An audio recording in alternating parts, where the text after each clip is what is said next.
My brothers and sisters, you are now watching the Gamer 2323, so just forget about the chores you're supposed to do. Put your feet up, get your Kool-Aid, fried chicken, popcorn, get whatever you may need!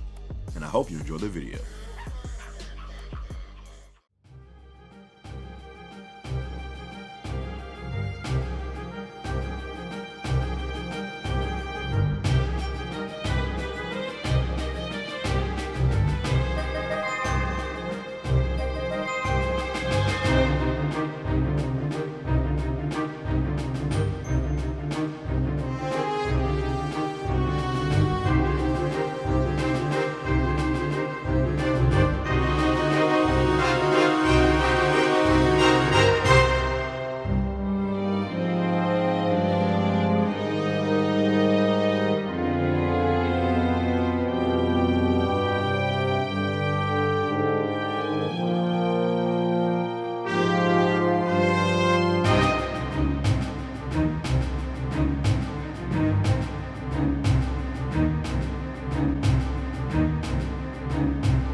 My top 10 most anticipated games of 2018. Top 10 games that I'm most excited for the new year. Speaking of the new year, can y'all suckers believe we almost done with 2017? Like, 2017 is almost over. We're about to be in 2018. Christmas is right around the corner. Speaking of Christmas, I didn't do an ounce of Christmas shopping yet, by the way. Not looking forward to that junk. Suckers might just get straight up gift cards this year. I don't have the time nor the patience anymore. Not looking forward to that junk. Oh my god. But anyways, this is going to be my top 10 most anticipated games for next year. I always do this like around the same time. I also have to do my top 10 games for 2017, but this is going to be my top 10 games for next year. Next year, I know we say this junk all the time, like, oh, if this game don't get delayed, if this don't get delayed, next year is going to be amazing for gaming. And then as soon as the year starts, bam! We get hit with like 5 or 6 delays as soon as the year starts. But sucking next year, we got a lot of games to look forward to. Next year is looking good for gaming. That's all I'm saying. Real quick, before I start this video, I will not be mentioning no Last of Us 2. I will not be mentioning no Death Stranding. I will not be mentioning no Kingdom Hearts 3 in this video. Why? Because I do not believe none of those games are coming out next year. I do not believe any of those games are coming out next year. I don't know when we gonna see Death Stranding. Some suckers have made jokes like that's going to be like a launch title for PS5. Suck it very well may be. Who knows? But I don't believe Death Stranding is coming out next year. Don't believe Last of Us 2 is going to come out next year. That's why I don't know why for the Game Awards it was in the most anticipated games of 2018. Like I was like, are we assuming it's coming out next year? I don't believe so. They said that Neil Druckmann said himself at the Last of Us panel at PSX that we'll see the first shred of gameplay around E3 like in June. So I don't think it's coming out next year. Kingdom Hearts 3, I know they've said, yeah, it's coming next year. I know they've said Kingdom Hearts 3 is supposed to come out next year. Sucker, get the freak out of here. Get the freak out of here. I don't believe it. Flat out just don't believe it. Why? I don't even think I need a reason. It's Kingdom Hearts 3 we're talking about. Suckers have been waiting for this game literally since they were children. They are now grown adults and they're still asking for this game. Kingdom Hearts 2 came out in 2004. Now, I know they've had side games between that. I don't want to make it seem like there's been no Kingdom Hearts game since 2004. But as far as a main installment, there hasn't been any. Why should I believe that Kingdom Hearts 3 is coming out next year when we still, in the grand scheme of things, haven't really seen too much gameplay? Still don't really know too much about the storyline. You want me to believe that Kingdom Hearts 3 is coming out next year? I say more so early 2019, but next year, get the freak out of here. The freak out of here, sucker. So I won't be mentioning those games. That is why. Alright, so to kick this off, starting at my number 10, I'm going to probably rock with Shadow of the Colossus remake. Now, I know. This generation, we had a whole bunch of remasters and remakes and stuff like that. Almost too many, but let's be real. All that junk goes out the window when the game that you actually enjoy gets remade or remastered. Then it's okay. When it's when it's happening in the games that you don't care about, then it's just like, why do we have so many remakes and remasters? When it's a game that you want, it's a completely different story. Shadow of the Colossus was one of those games that was on PS2. And we all know if you had a PS2 growing up, which a lot of people did, PS2's library was so legendary. And that encyclopedia of games was so vast. It was damn near impossible to play every great game that was on PS2. Shadow of the Colossus just happens to fall into that section of games that I never played back on PS2, but I've heard great things about this junk for years, from the soundtrack to the visuals to the gameplay to the boss fights. I don't think I've heard one bad thing about Shadow of the Colossus, so I'm definitely looking forward to this remake. The stuff we've seen thus far from the footage we've seen, it definitely looks like a game that I can get into. This will be a great time for me to finally get into and I never played the Ico games. I think it's based off of like the Ico games too, so I've never gotten into that, so I'm definitely looking forward to getting into it this time around. So Shadow of the Colossus remake, I'm gonna put that at my number 10. This list was hard to make, by the way. Like, I was trying to choose, like, exactly what order, like, I wanted to put the games in. So this is actually tougher than it looks. But number 9, I'm going to put Monster Hunter World. Now, up until playing the beta for the recent Monster Hunter World, I never even played a Monster Hunter game. I didn't even know what the junk was about. Essentially, Monster Hunter, I'm going to compare it to Evolve, but Monster Hunter has been around long before Evolve was a thought. But because I'm finally playing it for the first time, the only game I can go off on comparing it to is Evolve. Monster Hunter is pretty much a better version of Evolve. It's pretty much Evolve, but it's more fun, it's more exploration, there's more stuff you can do and stuff like that. And that's kind of how it is. Again, this was my first time playing it, with the beta, and I didn't really know what Monster Hunter was about.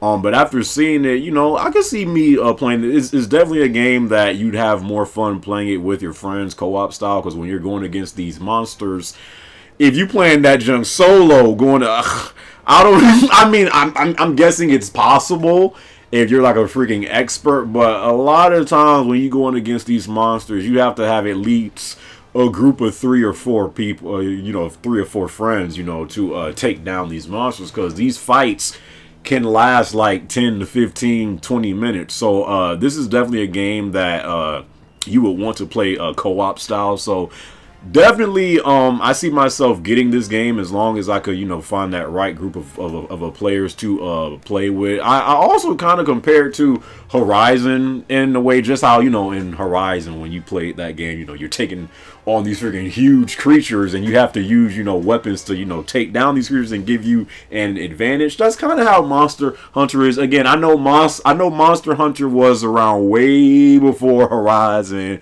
way before Evolve, but because this is my first time playing it, that's what I have to compare it on, so I see myself getting this game. So number 9 for me, Monster Hunter World. Number 8, I'm gonna go with Detroit Become Human. Now, I still do need to see more of this game. I'm not completely sold on Detroit Become Human, especially after that gameplay that they showed at PSX. I'm like, I really wasn't sold on the game at all, but I do like this is coming from the same people that made Heavy Rain, right? I forgot the dev's name. It is not coming to my brain right now. Oh my God, what is it? Quantic Dream? It is coming from them, right? So I do like a good interactive, point and click game, if that's what you want to call it. As long as the story is good and stuff like that, I like playing games like this. So this is probably one of the few interactive based games that I'm going to get next year. So Detroit Become Human. I think the way that the things that are revolved around the story, I think the story has a potential to be great. It all depends on how they execute it. But with the whole human like robots in it and how they develop emotions and stuff for actual people, I definitely see the story for this game potentially being really great. So Detroit Become Human, again, I'm not completely sold on it, as of yet, but I definitely want to play this game when it comes out next year. So number 8, I'm going with Detroit Become Human. Number 7.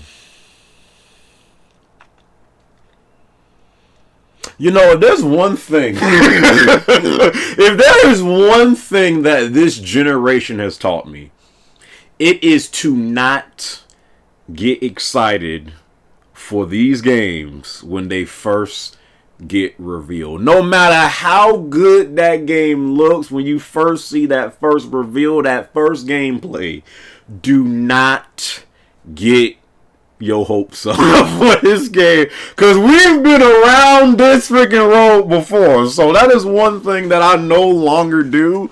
But that reveal of this game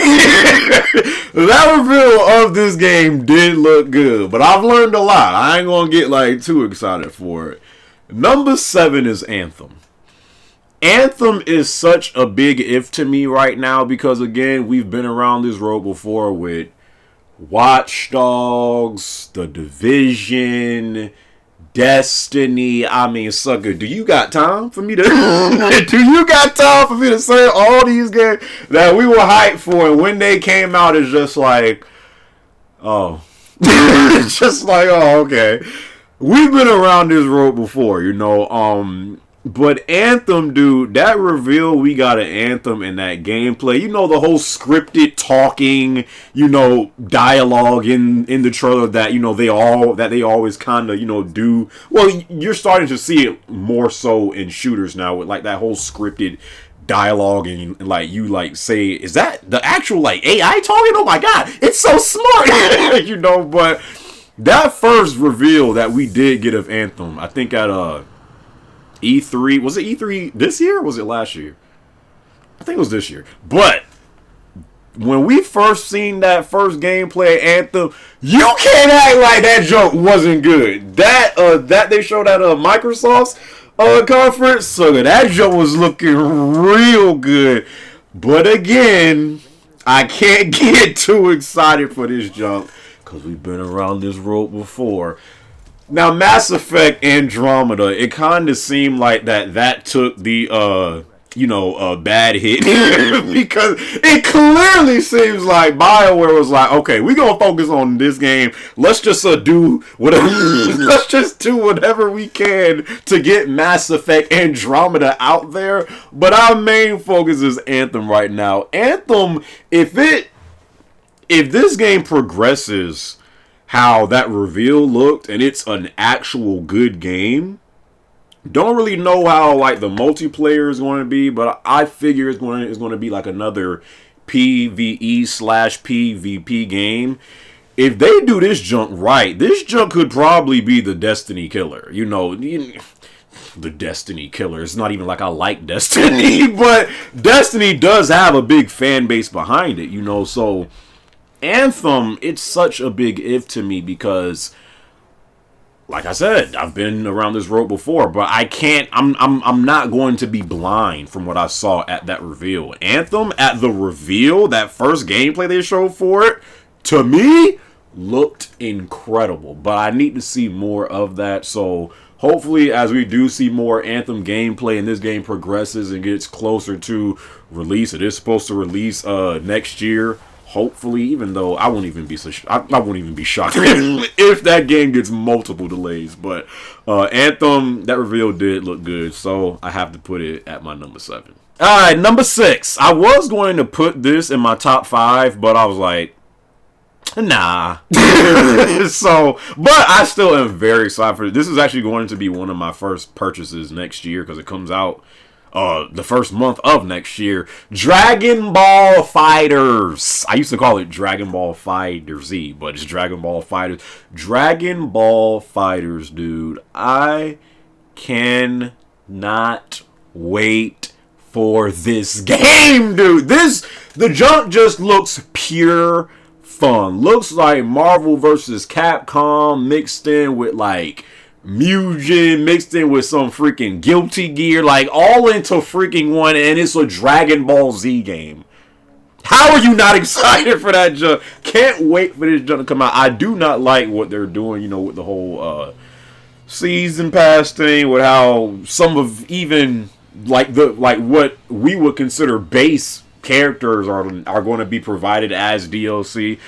Don't really like that. I still think, you know, the base roster should be at least like 30 plus characters, but is that going to stop me from buying the game? No. So, Dragon Ball Fighters, I cannot wait for this game to come out. Since this game was revealed at E3, it has been on my radar ever since. The game just looks fun, dude. This is probably if it ends up being good, I don't know like how this game is going to end up, like how, you know, once this junk gets online and how people play it. I'm not sure if people are going to cheese, you know, certain aspects of the game that makes it less enjoyable, but depending on how this, you know, game, you know, ends up being, you know, both online and offline, this is probably going to be the main fighter I'm playing next year. Depending on how it goes. I'm definitely looking forward to this game. I know a whole bunch of people that's buying this game. We're going to be playing against each other, talking straight trash. Vegeta, Perfect Cell. I still do not have my last character yet, but I know for a fact Vegeta and Perfect Cell is in there. I need to find that last person. Maybe Krillin, I don't know. let me throw some Destructo discs in there. But Dragon Ball Fighters, I cannot wait for this game to come out, and that's why I put it at my number 6. Alright, top 5. Now it's starting to get tough. I mean, the whole list was tough, you know, top 10, but once I got to those last 5, I'm like, I'm gonna put that game. So, last 5 was tough, but I put it in the exact order as, you know, depending on how bad I want to play each game. So I put it in order. The whole list is in order, but these last 5 was tough. Number 5, Days Gone. Days Gone, I'm really looking forward to this game. Again, I like anything with apocalyptic scenarios, and when you include zombies in them, I am a fan. I am a fan of zombie games. Now, I will say throughout the years, they are getting kind of stale. Like, we've had so many different types of zombie games. They can be like that arcadey type zombie game like Dead Rising or even Left 4 Dead or something like that. You know, those co-op / arcadey zombie type games. We've had Dead Island, Dying Light. I mean, you could throw in Last of Us, even though they're not technically zombies, but infected, whatever. You know, we've seen zombie games done so much throughout the years. Of course, gotta throw in freaking Resident Evil like The Godfather, you know, but we've seen it done throughout the years, but it really don't matter. Like, I just gravitate towards apocalyptic scenarios that include infected zombies, whatever. So, Days Gone, still not really too sure what I think about this game. I'm not like hyped for it, but I do want to play it. I feel like they have to get this game out as soon as possible, because if this junk releases anywhere near in the... If you could even smell The Last of Us 2 next to Days Gone, this game has no shot. So I feel like they need to get this game out as soon as possible, because once Last of Us 2 is about to drop, please don't be dropping no Dre. Please don't drop Days Gone close to Last of Us 2. You're going to be killing yourself. So Days Gone, you know, I'm interested in the world. I'm interested in the gameplay. The gameplay that we've seen of Days Gone so far, it almost kind of reminds me of like a World War Z-ish type. I mean, even though now they got an actual World War Z game coming out too next year, but it reminds me of World War Z, as just because when we've seen the gameplay of Days Gone is like hordes of these infected / zombies, whatever, and they're just like all in one bunch just running at you. Now I'm not too sure what I think about the AI, because if you guys can remember that Days Gone gameplay, there was a lot of times in that gameplay to where like that herd of zombies was like closing in on him, and they were like literally on his back, and they just never touched him. It was just like they would always get close enough, but they would actually like never touch him. So I don't know how the AI is going to be in that game. I'm not sure how the performance is going to be in that game, because with all those amount of zombies on the screen, I'm pretty much expecting some frame rate drops. I don't know if this game is going to be running at 30 FPS, 60 FPS, hopefully 60 FPS.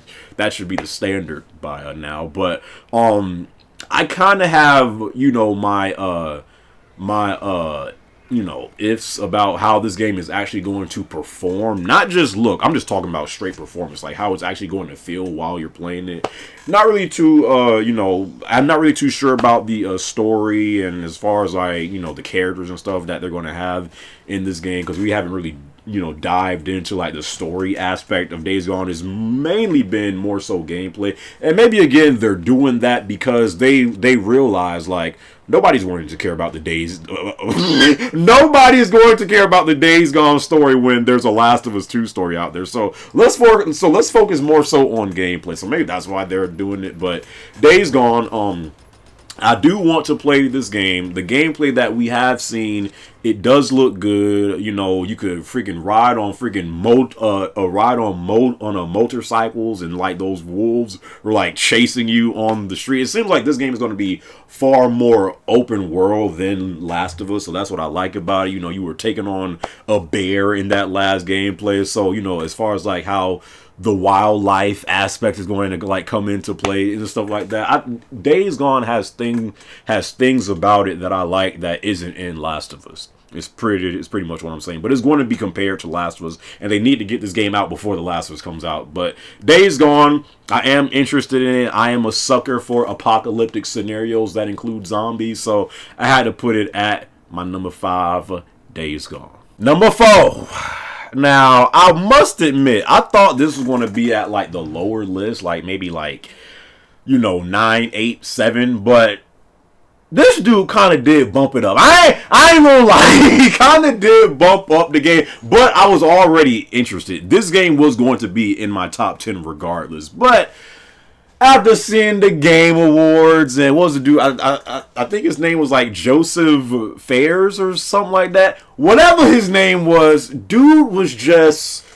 It was like seeing a real genuine person in the industry talk passionately about their games, because how most of the times when we see these interviews with these game devs and stuff like that, they're all like real, and not saying you shouldn't be professional, like it's cool being professional. I mean, you should be professional, but how most times, when these game devs win awards and stuff like that, and you see interviews and they're all like, well, Jesus, something, and like they freaking tighten their tie and stuff like that, and they're all like professional and corporate and stuff like that. You just get tired of seeing that. Sometimes you just want to see like a real, genuine, authentic person that's in the game industry talk passionately and unapologetically about their game. And that's what this dude was for me. Like, he was like, okay, bump that. I'm going to curse. I'm going to scream. I'm going to yell. I'm going to call out people. And I'm going to talk passionate about my game while not staying on script. And that's what, like, he definitely did bump this game up for me. But it was still going to be on my list. A Way Out. I think everybody should buy this game just because of how passionate that dude was. Like, he seems like a real genuine authentic dude. I could be wrong. Maybe he was just drunk or on crack like some people were saying that night. It's just weird to see someone be, not professional and not all corporate, and when they're actually when they actually seem like a real person, people were saying, he's doing drugs or he's doing crack. Like, being a real person now means you're on crack. Whatever, but A Way Out, The Way Out had my attention when they showed it at EA's conference during E3. Like, the game already had my attention, but after him and stuff like that, and the whole co-op aspect of the gameplay, I need to find someone who I'm going to play that junk with, because I don't know yet, because it is a co-op game. One person plays one dude and the other person plays the other. Looks like the story is going to be good. It looks like the gameplay is good and stuff like that. Hopefully EA gives him everything he needs to get this game exactly how he wants it to be.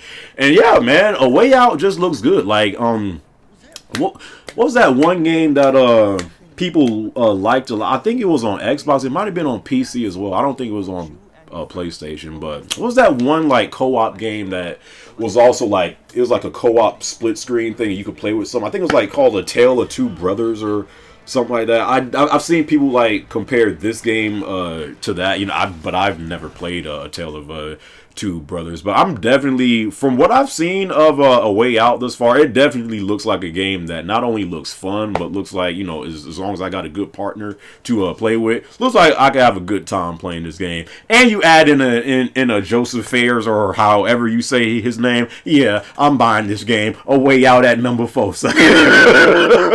Okay, last 3 suckers. Okay, now you could swap these games around. This whole damn list you could swap around. But these last 3, you could definitely swap around, from 3 to 2, or from 3 to 1, or 3 to 2, 2 to whatever. But number 3, Red Dead Redemption 2.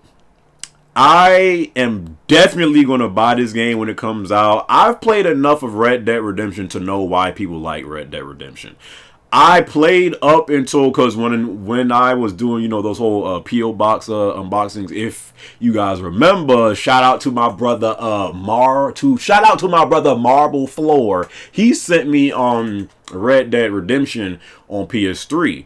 I played probably up until the Mexico point nowhere. That's halfway through the game, or close to halfway through the game. But it's so hard for me to go back and play games on PS3. I just don't like it. That's why I kind of wish, instead of LA Noire, they did a Red Dead Redemption. And they're probably still going to do it next year before Red Dead Redemption 2 come out, Rockstar. I wanted them to do a Red Dead Redemption remaster and put it on PS. And please don't do that port. Don't do the same thing you did for LA Noire, because LA Noire is not a remaster. That junk is a flat out port. They ported that junk from PS3 to PS4. That junk looks like, what is wrong with these textures? Can't wait to see what they do with this game. I don't think you play as John Marston though. I don't want to get into the whole spoiler territory, because I'm not sure who hasn't played Red Dead Redemption, but I don't think it's the same character. But yeah, Red Dead Redemption 2. Hopefully we can get some gameplay soon, because I'm guessing this is Red Dead Redemption 2 is probably going to come out around. Rockstar always seems like they release a game in September, October, section, kind of near the end of the year. So but definitely when Red Dead Redemption 2 comes out, I'm getting it. I'm excited.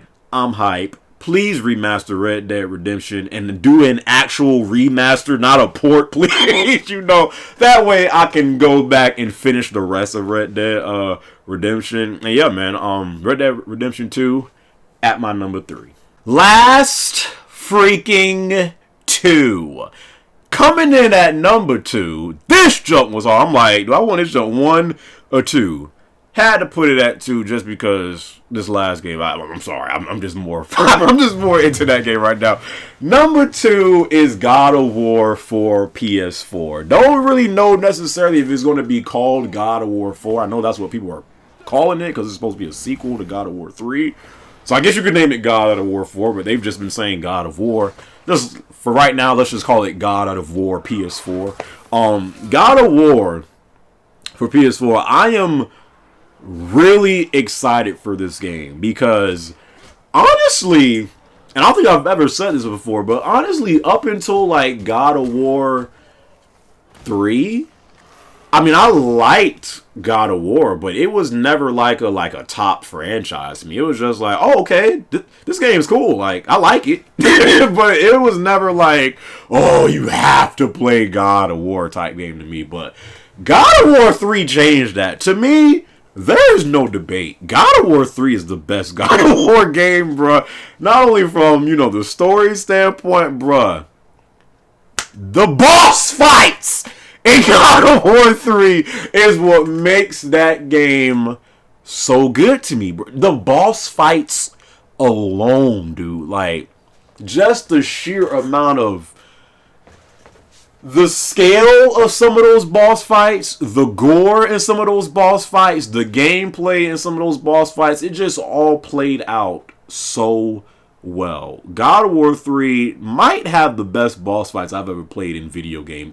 I don't know about that. I don't know about all that. I don't know about all that. But it is one of like the top games for like great boss fights. God of War 3's boss fights is a reason alone to play that jump. But getting off of God of War 3, God of War for PS4, a lot of people aren't really too sure about what they feel about the game because Kratos, he doesn't really appear the same. Kratos is out for vengeance and trying to kill people for blood and stuff like that. And now he has a son next to him saying, "Hey, daddy." And Kratos is like, "Boy, stay over there, dude. Do or whatever. Play with your puzzles." And then he goes on about and do his. I know a lot of people have their questions about this God of War coming. I can see why, it seemed like it's more a walking simulator or whatever, and people are comparing it to Last of Us because he has, a childlike figure next to him, whatever your complaints and questions are about this game, I think we can all agree that when this game comes out, if you have a PS4, you're getting it. God of War PS4, even when we've seen the gameplay, when the gameplay does crank up and it gets back to that traditional God of War hack and slash gameplay, the game looks amazing. That first gameplay we saw when Kratos went up against that huge troll and he freaking did the Spartan rage and then went at him, the freaking jump looks amazing. So I think when the gameplay actually does crank up, and then you get into the combat, it's still going to be that traditional hack and slash God of War, but the game is going to evolve from going from the PS2 to PS3 to PS4. Would you want the exact same style God of War gameplay? I personally wouldn't. So the game is going to evolve. It's not going to play the exact same, but I still do think the core of it is still going to be God of War. And can you just imagine God of War boss fights on PS4? If it's anything how the boss fights were in 3.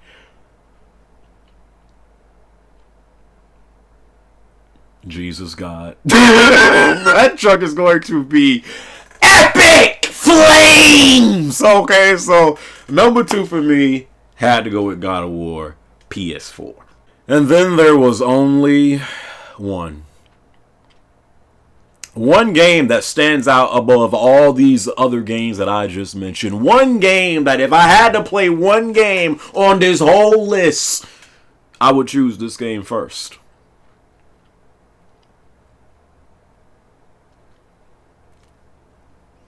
Call of Duty Black Ops 4. you know it's coming, but no. Spider-Man PS4, dude. I am a huge Spider-Man fan. I know some people are like, oh, it's just a quick time event simulator. Sucker, you're buying it. Shut up. Spider-Man PS4. When this jump comes out, do y'all know how long I've been waiting for another decent Spider-Man game? The last decent Spider-Man game that I was able to at least stomach, the last one that I was actually able to play and I could tolerate playing through the whole game was Spider-Man Web of Shadows back on Xbox 360, but it was also on PS3, I think, as well. But just Spider-Man Web of Shadows. Spider-Man Web of Shadows. Since then, I have been out of playing any Spider-Man-like game because after playing the Batman Arkham series, I refused. I refused to go back and play those. Hell, I even think saying that they're mediocre is too much. Like, I refuse. After playing those Batman Arkham series games, I refuse to go back and play a Spider-Man game that was trash. I just refuse. I'm like, no. Somebody needs to do Spider-Man and put as much effort and love and creativity like Rocksteady did with Batman. And I wasn't too sure if Insomniac was that developer. But as they've been showing us more gameplay of this game, they've earned my faith in what they're doing with Spider-Man. What Spider-Man games have been lacking, I think, is no person has been able to find that balance with, the traversing through the game and just getting, how you're supposed to move as Spider-Man. No one's been able to get that and, the combat system and the story balance well. It's always either the gameplay's good, but the movement is trash, or the story's good, but the gameplay's trash, or the graphics are good, but everything else is trash. It's always something trash about these recent Spider-Man games. So hopefully with Insomniac they can find that balance. And what I've seen from that gameplay we saw at E3, it looks like it's coming along pretty well.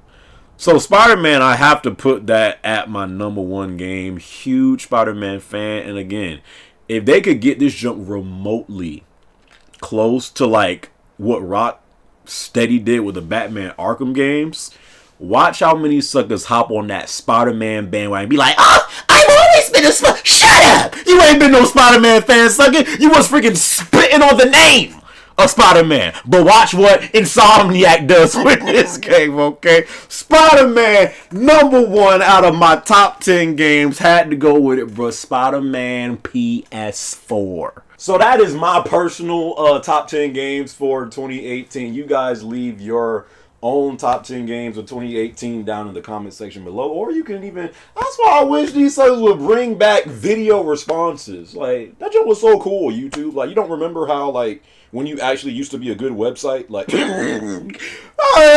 I was about to say, or leave a video response, but that joke is so 1965 now. Joke is a forgotten thing. But you can leave your comments down below for what your 2018 games are. Also, when you do it, put it in order. So from 10, 9, 8, 7, have one being the game that you're looking forward to the most. Of course, it's your top 10, so you're looking forward to all those games, but have number one be the game that you really looking forward to. So just put it in order. So yeah, that's my personal top 10 games of 2018 that I'm most looking forward to. Hope you guys enjoyed this video, and until then, I'll catch you on the next one. All right, peace out. Happy holidays.